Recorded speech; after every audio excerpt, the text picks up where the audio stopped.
Pope takes a poop and the president too, and the fancy pants banker in his three-piece suit, the big fat general and all of his troops. The truth of the matter is everybody poops.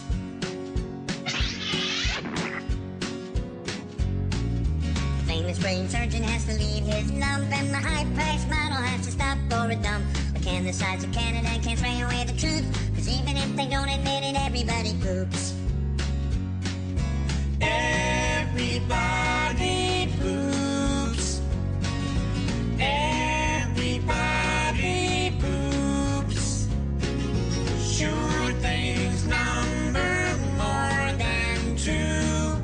Death and taxes and everybody poops. Some days it's easy, other days it's hard, but if your system's working, thank your lucky stars. Nobody talks about it, not a word is said. But if you're not pooping, then it means you're probably dead.